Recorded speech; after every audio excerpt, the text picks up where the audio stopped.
My favorite time of the week. Another Saturday morning. Spend a good day working on the truck. So today we're gonna work on installing pipes. So these were actually a gift from my mother, who wanted to help out with the project. Gave me a birthday present. So thanks, Mom.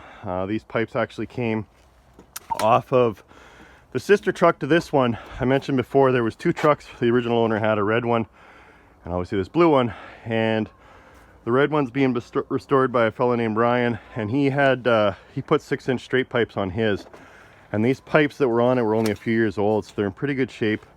Obviously a lot better than the rusty ones that I took off this truck, and they're the classic look. So what I'm going to do is mount these. Obviously I wanted longer term, nice big 8-inch straight pipes, but I'm starting to run a little low on funds on this project. So I'm going to install these. I think they're going to look good and at least get the truck rolling down the road. So thanks again, Mom, for those. That is awesome. What else? So I started looking into the hangers. I mentioned in the last video that these hangers, obviously they're trashed. Talked to Aaron at Peterbilt, and you can get new ones. The new ones have wear plates in here that bolt on, so as it gets worn you can just replace the plate instead of the whole hanger. So you can get new hangers. List price on them, if you can believe it, is $1,300 for one hanger. Just ridiculous for a piece of cast. So I stopped in at Tigger's Truck Parts outside of Lloydminster to see if he had any old hangers, and sure enough he did. There's a ton of these old air track hangers, but of course every one of them's damaged like this. It was just a bad design where the leaf spring is just chewed right into that. He did have a few hangers where one guy welded in, looked like a piece of leaf spring. He welded it into the cast. A lot of people commented don't weld on a leaf spring, and they're right. So he said he'd sell me those, but he still wants $800, and they're old rusty ones, so I suppose that could work. But what I'm thinking of doing is maybe I'll find a friend that can weld on cast and see if we can maybe weld a spacer plate in there temporarily until I can afford to get something newer. But just don't want to drive it where it could potentially impact the pot, because that would be no good. So still got to get that fixed. What else? Looked at finally bought some flooring for the inside. It was it's kind of it's called Life Proof, but it's got this neat undercoating on it. So it's kind of got a rubberized base coat that keeps the moisture out, and I kind of thought that looks good. I'm gonna put these on. I was gonna do that this weekend. I thought that would be a fun project. It's got nice gray because I'm gonna go gray with black carpet to kind of match the sleeper color that you can't see because the sun's shining through, but I'm gonna kind of match it up to that. And then I thought, you know, it's got some blues in there, a little bit of brown to match the dash. So I think that's gonna look pretty sharp. Although I'm gonna hold off putting this flooring in right now though, because I realize that once I do, I'm gonna lose access to this opening, and I still gotta tuck up my air lines and run new fuel lines. So I better not put the cart in front of the horse. I'm gonna have to wait until I finish fully working underneath there, and then I do need to put some sort of stain on the wood so it doesn't get damaged, and then we'll get the flooring. So that'll come in a future episode. Be a good project when it's raining.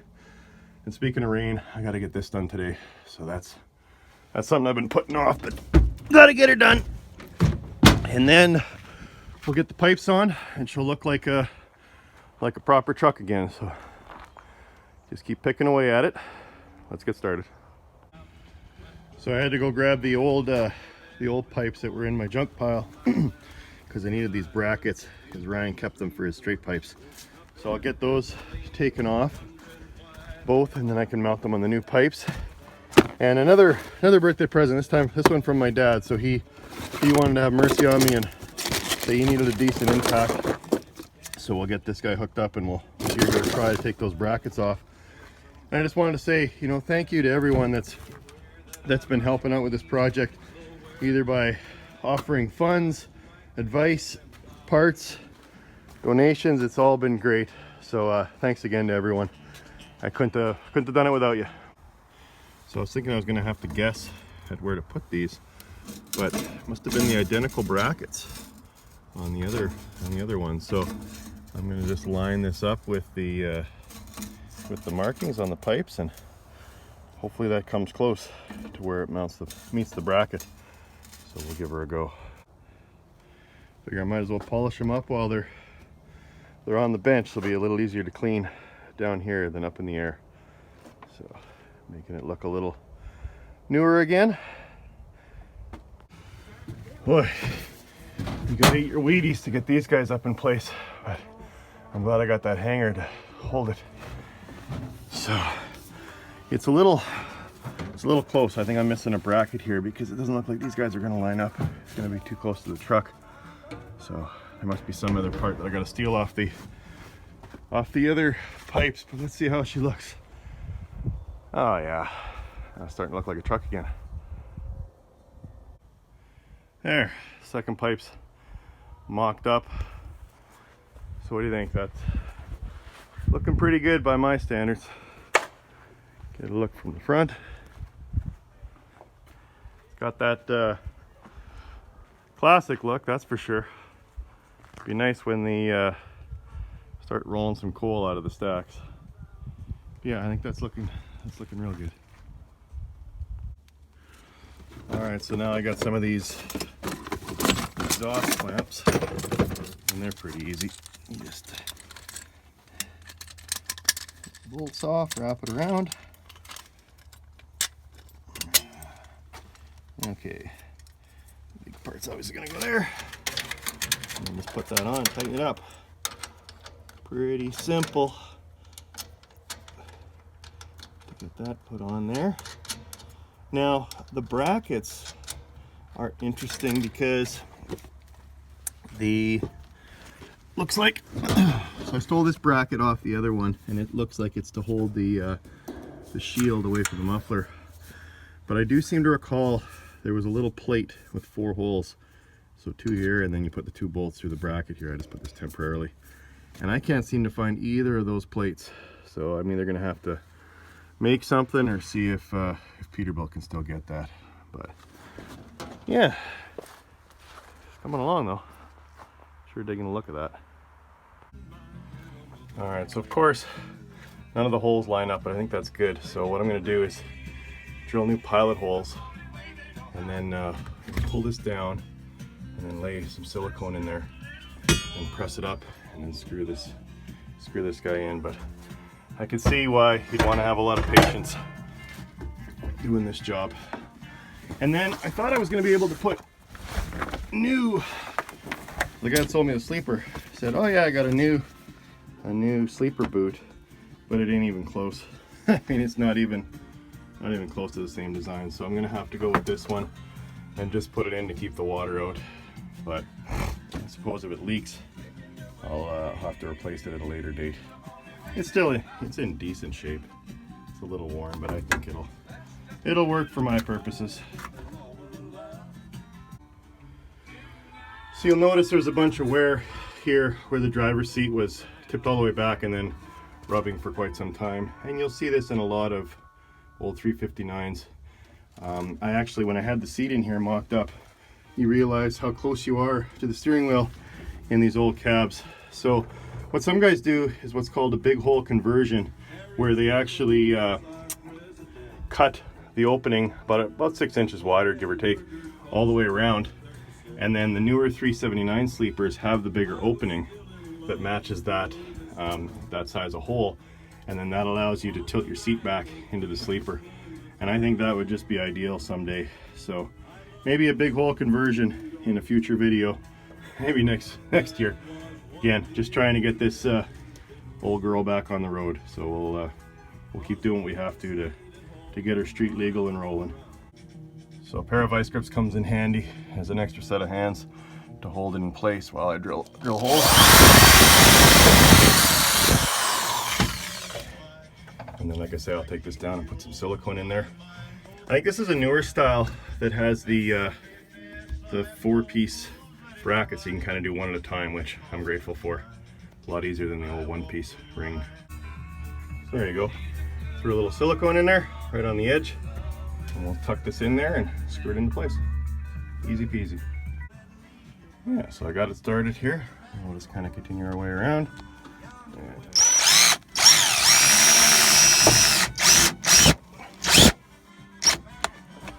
there.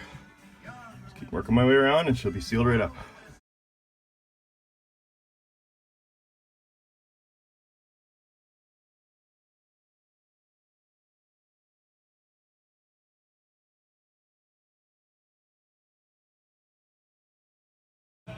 There, that should keep the rain and the critters out. On to the next thing.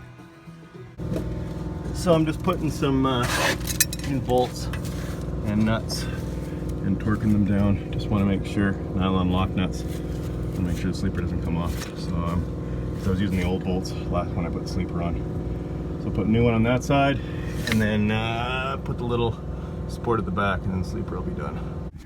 Oh, this one's being a bear. You can see there's a little bit of a lip there, which the bolt kept catching on.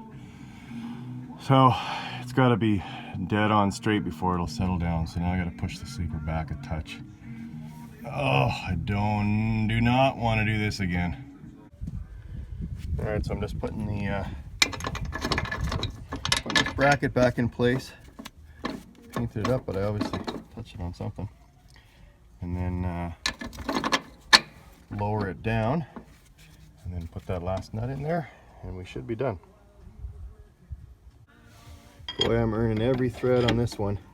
Too tight to get an impact in there. And it was real treat to try and get the nut started up underneath, because you have to bend your hand back the other way, and you can it's only opening about that big. So another job on the list of things that I don't want to do again. But we'll see. I have been having a lot of fun with this, so maybe when we get this one done, we'll start another. Who knows?